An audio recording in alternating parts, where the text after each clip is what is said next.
Hello, and welcome to the Brutal Iron Gym podcast, where our goal is to cut through the BS and deliver the brutal truth about topics related to health and happiness. Today's podcast number 1631. The topic is nutrition, and the title is How to Eat More When You Feel Like You Can't. So when you're eating as much as you possibly can, but you can't seem to gain enough weight, you can't seem to gain size, how in the world can you possibly eat more? Okay, so this question actually came from a listener. I was sick last week, which is why I missed a couple days of the podcast. Ugh, I know. I'm 1,631 of these in, and I still miss days. It drives me nuts. So I'm going to slowly make those up over the next couple weeks. I'll just have a couple days where I post like 2 rather than 1 podcast, but I'll make them up. So the listener sent in and said, hey, I saw you missed a couple days of the podcast. How are you? Well, I was sick. Just a little heads up. I got sick from Sunday till Friday. So I was sick for like 5 days, lost 12 pounds. Horrible. I was in bed the entire week. That was not a very fun week. I apologize to all my clients because I was definitely delayed on doing our normal weekly communications. It was rough, but I'm back. I'm alive. So I sent back to the listener and said, I really appreciate you checking in. Thank you very much. I do appreciate everybody who sent me a message whenever there was a couple days there with a missed podcast. So thank you to everybody. I tried to send everybody an email back. I don't think I missed anybody. So if I missed you, though, let me know. But thank you to everybody who sent in an email. So I wrote back to this person and said, thank you very much for your support, all the kind words. If you have any questions, let me know and I can address them on the podcast. So they actually wrote back with a question. And then they wrote back and said, glad to hear you're okay. As far as questions, anything on bulking? I weigh 190 pounds and want to get a little more broader. So a little broader across the shoulders. A little bigger. They said, my problem is I can't seem to eat enough to put on more weight. And I struggle with milk-based mass gainers. I tried the macro counter and seemed to fall short 500 to 800 calories. And just couldn't eat anymore. About ready to pull the cord and sign up for your service? Oh, that's awesome. Yes. I just need help trying to clean bulk is just whooping my butt. And I really don't know what I'm doing. I try to listen to your podcast every morning. Thank you very much. On the way to work and hear what you're saying. I think my biggest problem is eating enough. If you have anything you could make from that, it would be much appreciated. Hope you're feeling better, brother. And you'll be getting a new client soon. Well, that'll be exciting. I'll definitely be looking forward to them signing up to work with me. That's awesome, and I love and I'm very grateful for every opportunity I have to work with people. So thank you. So I wanted to go ahead and give them all the answers, and then they wouldn't work with me. But so it's kind of funny. Like I do think about this sometimes, is just giving everybody what to do.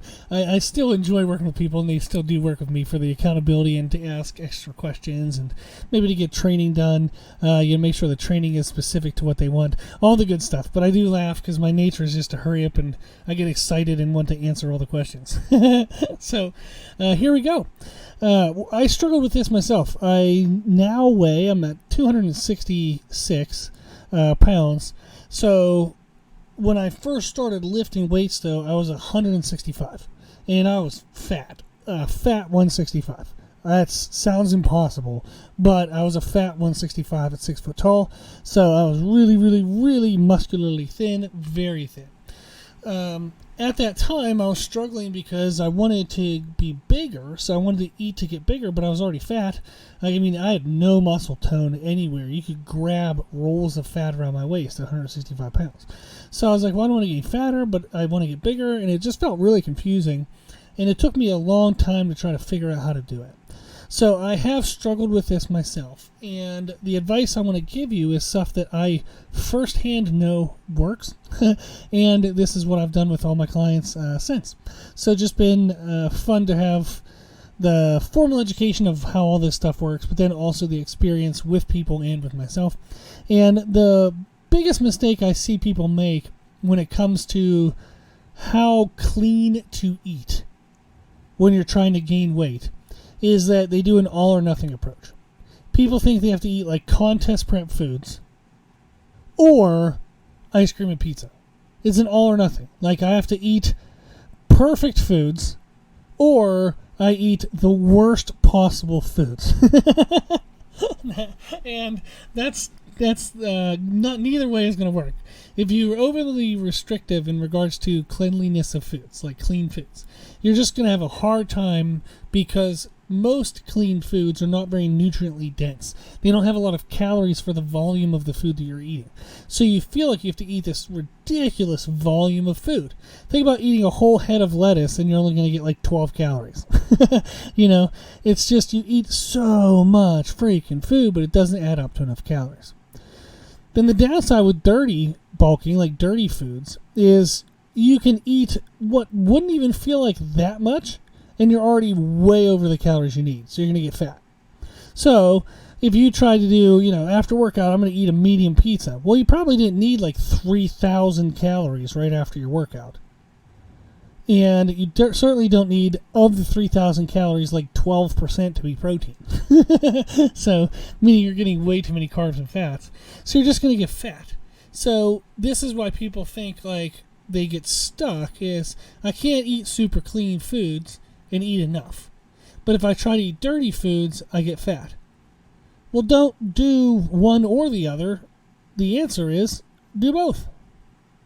Eat clean foods away from your workouts, and then eat dirty foods around your workouts. Why? Well, when you're away from your workouts, your caloric need isn't as high. So that's a better time to eat cleaner foods. Then around the time of the workout, to have great energy, to crush big, fun, amazing workouts, eat some dirtier foods, get your calorie intake up, get some gasoline in the gas tank, get some energy for the workouts. You'll be able to burn off whatever little excess there might be, and then that's a cleaner way overall to still have some dirty foods in there to get your calories up. So when you're away from your workouts, you're still trying to have clean foods like chicken and rice, meat and carbs, that kind of stuff. But for me, for example, when I'm trying to gain weight, instead of chicken and rice, instead of chicken breast, I'll have chicken thighs. So there's just more fat calories in chicken thighs than there are in chicken breast. But I don't have to eat more chicken. So the same volume of chicken looks the same. Actually you need less chicken thighs than you need of chicken breast to get the same amount of calories. So it's actually smaller amount of food in total if you eat chicken thighs versus chicken breasts. And then when I'm bulking, when I'm trying to gain size, I add more sauces. I put on sauces that have calories. When I'm trying to eat super clean, it's chicken breast, not chicken thighs. And I might do like hot sauce, something that has little to no calories in it. So I like a lot of curries. So I don't even know all the names of them. I can't pronounce any of them. But there's like tiki masala. Then there's this coconut thing that's fan-freaking-tastic. So I just go into the grocery store and I buy up all the curries in the international foods aisle. And I just put those on my chicken and rice whenever I'm trying to gain weight. So it's a meat and carb, chicken and rice. But if I'm trying to eat cleaner, like I'm trying to lose weight, it's chicken breast. If I'm trying to gain weight, it's chicken thighs. And then if I'm trying to, lose weight, it's hot sauce, low-calorie additives. When I'm trying to gain weight, I don't even count the calories. I could care less really much. I pay attention to them because I do need to know my total calorie intake for the day, but I don't worry about how many calories are in my sauces. I go ahead and I have the tasty curries. I like them. Another meal I'll have is chicken sausage and biscuits. I have that sometimes for breakfast. When I'm trying to gain size, I'll get some of the fattier type sausages. When I'm trying to lose weight, I'll get some of the cleaner, lower fat content sausages. When I'm trying to gain weight, I'll put butter on the biscuits. When I'm not trying to gain weight, I won't put butter on the biscuits. So just putting on those little additives, picking fattier versus non-fatty meats, that's kind of the idea. A really good, easy way to bump calories up is to just add a tablespoon of oil to your foods. So put a tablespoon or two of avocado oil. I feel like doesn't have much of a taste. Grapeseed oil doesn't really have any taste to it. You can pick really any oils. Macadamia nut oil is a very good, healthy oil. But you can add a tablespoon or two of oils to your foods. That's helpful. Dressings, sauces, things that add moisture, they tend to make it just easier to eat the food. So adding in those small little additives, they can really start bumping your calories up. And that's the type of stuff I eat away from the workouts. Now around the workout, whatever you want. If you want to eat, 12 chocolate chip cookies before the workout, go for it. If you have 300 to 400 calories of chocolate chip cookies, that's not going to hurt you if you're trying to gain weight. You can swing by and get like McDonald's French fries. Get 2 large fries. About 90 minutes, 60 to 90 minutes before the workout. Get a bunch of carbs in you. You can drink some fruit juice. Like I like drinking this. It's probably this crap cheap juices, but they taste good. Like there's this orange/pineapple juice, like orange, pineapple, and apple juice kind of thing. That's freaking delicious. Tastes like a melted like ice pop or something like that. It's so probably unhealthy in regards to if you were to like overconsume it. But I drink that sometimes before workouts because typically I'm super busy. So by the time I get into my workout, you could very easily argue that I'm dehydrated because I haven't been eating or drinking enough. But I try my best all day. I'm overly critical of myself. I actually do a really good job.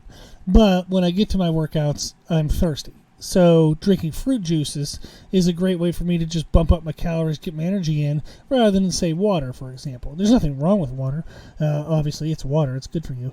But if I have the room for the calories and I'm trying to get my calories up, I'm trying to, just get calories going so I can get size, I'll go ahead and drink some more fun stuff. Like I'll drink Gatorade, during my workout. Intra-workout, I do protein drinks. I do an already pre-mixed drink from Muscle Meds. It's like a beef isolate protein. I tend to digest that better myself compared to milk-based proteins, but that's always a little give or take. If you try to do like any protein drink on an empty stomach, it sometimes can mess you up. So if you mix it up with a little bit of food, so if you have 2 or 3 chocolate chip cookies and your protein drink, that can actually make it easier to digest. You won't get bloated or gassy if you have some solid food sometimes with your protein drinks. Then post-workout, I really recommend to keep fat intake very low. You can have high carbs, high protein because it digests very quickly, and then you start eating again quickly. If you have something that's too high in fat, sometimes people don't eat again for 4, 5, 6 hours, and it's like, oof, we could have used more food there. So I try to have more carbs and proteins post-workout, keep fats really low, so that way I'm hungry again in an hour or two, and then all of a sudden I start eating more food again. So that is one way to think of it, is you can be cleanish in your foods. Like I said, meat and carbs, kind of normal foods, but maybe pick a little bit of fattier meats like chicken thighs versus chicken breast. You can have those kind of foods away from the workouts, and then around the workouts, before the workout, have some fun, bump in, get in 500, 600, 800 calories if you need to. Get the French fries in, get some chocolate chip cookies, whatever kind of little stuffed fruit juice. Stuff that just kind of shoves a bunch of calories in. You have a ton of energy, you can crush your workout, feel great, and that way you're not as much in a deficit at the time of the workout. So you're faster to replace everything and get the energy to start growing again right after the workout. So those are some nutritional tips, is just don't think of it as all or nothing, clean versus dirty, bulking. Do a little bit of mix. Eat some dirtier foods around the workouts. Keep it clean-ish away from the workouts. But don't be afraid to pick fattier meats. Don't be afraid to add sauces and dressings and things and oils, that kind of stuff. Some other tips that tend to help is to schedule your day.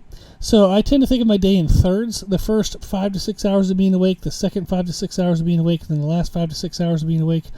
And I say, okay, within the first third of the day, I want to have the first third of my calories and protein.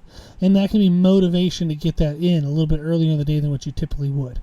Then the second third of my day, I try to get the second third of my calories and protein, the final third. But thinking of it, okay, by noon, I want to be at X calories and X protein. That's motivating. And you can say, like, okay, I'm not really hungry right now, but I better get that in, because if all of a sudden by 8 p.m. you're only halfway through your day, you're never going to make that up. So if you're only halfway through your daily calories, halfway through your daily protein, and there's only 3 more hours to go by the time you go to bed, it's not going to work. So trying to pay attention to it throughout the day will help make sure that you don't fall so far behind by the end of the day.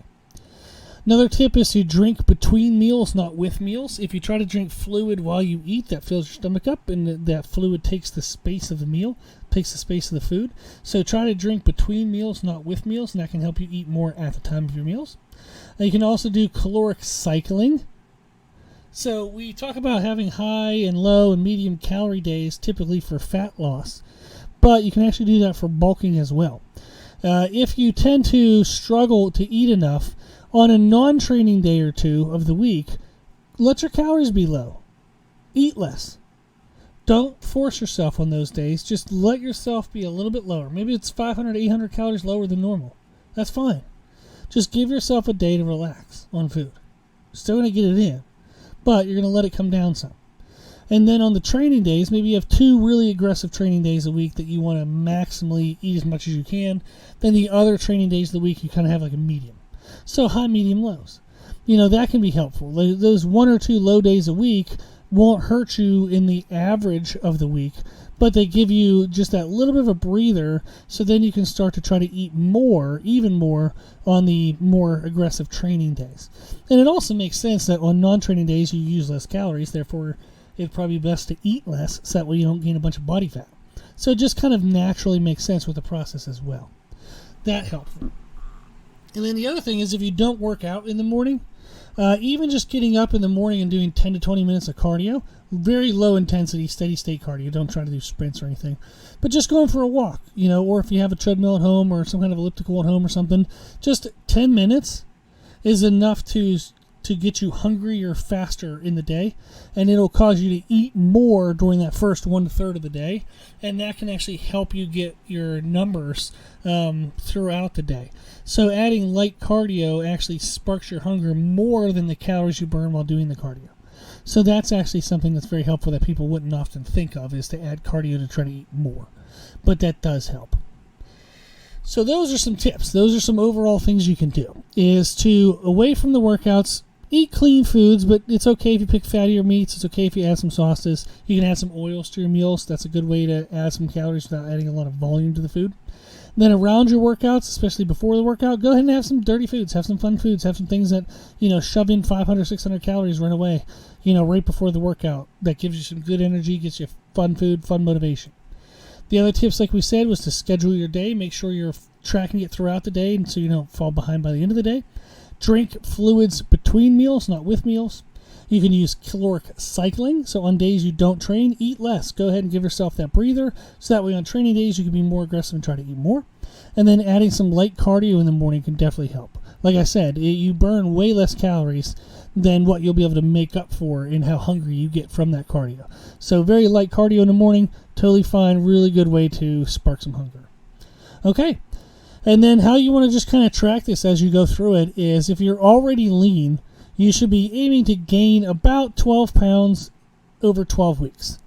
And we aim for, typically what I look for in clients is, per 4 weeks, we want to gain somewhere around 4 to 6 pounds per 4 weeks. So that's going to put us around 12 to 18 pounds per 12 weeks. Now, typically 12 pounds in 12 weeks is a pretty good marker if somebody's already lean.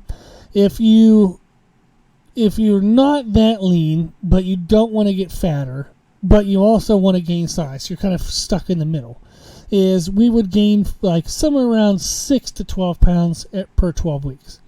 So you gain for about half. So it's going to be like about 2 to 4 pounds per 4 weeks, which gives you about 6 to 12 pounds per 12 weeks. If you can gain 6 pounds in 12 weeks, you're unlikely to have gained really any body fat, and it'll help you gain a little bit more size. It doesn't sound like much, 6 pounds, but if you do that for 12 weeks and hold for 12 weeks, then 4 to 8 weeks, and then let's say like every 20 weeks, you can gain a clean 6 pounds.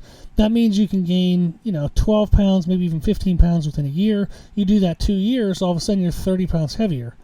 So if you think you're 190, all of a sudden now you're 220, that's different. So like I said, I've been able to do it where when I started, I was 165, and I had a higher body fat percentage than I have now at 266. So let's just say 265. So let's say 100 pounds. I am leaner at 265 pounds than I was at 165. So I've gained 100 pounds to my body mass. That is significantly different. But it takes time. And that's okay. You're going to be lifting until the day you die anyhow. Might as well, no need to be in a major rush if it's not a helpful rush. You want to do it as fast as you can while it's still efficient and effective towards what your goals are. You don't just want to gain a bunch of body fat and then have to try to take that off later on, because that's just a huge pain in the butt and you lose a bunch of muscle along the way. So it's a little bit easier if you're already lean, especially, to just slowly gain the muscle. And if it takes a year or two, it'll be totally fine. I promise. I have done it. I've seen it. I am it. It's totally fine. You're going to enjoy it. You're going to love the process. Okay, well, hopefully that was helpful. Hopefully it gave you some tips. To this listener, again, thank you very much for reaching out and seeing how I was doing. I really appreciate that. To everybody else, give this stuff a try. If you have any follow-up questions, my email is brutalirongym@gmail.com. I'm always here. I'm always happy to help, and I really appreciate everybody who listens to the podcast. Thank you for all of your support, and hopefully we're back running now, and this will be consistent again. Okay, if you need anything, let me know. If you like our podcast, please share it. The more people we share it with, the more people can help. That's the whole point of the podcast, just to help everybody live their healthiest and happiest life. Thank you to those who support the podcast with donations. Even just $5 a month, even just a random one-time thing, it can help go towards paying the hosting cost that's I have to pay every year, and it's high cost, so I do appreciate the help with that. If you want to donate, you can do so on our website at www.brutalirongym.com. Also, if you like the information we share on our podcast, you can find more from us on our social media channels. On Instagram and YouTube, you can find us and follow us under the name Brutal Iron Gym. As always, I hope this was helpful, and thank you for listening.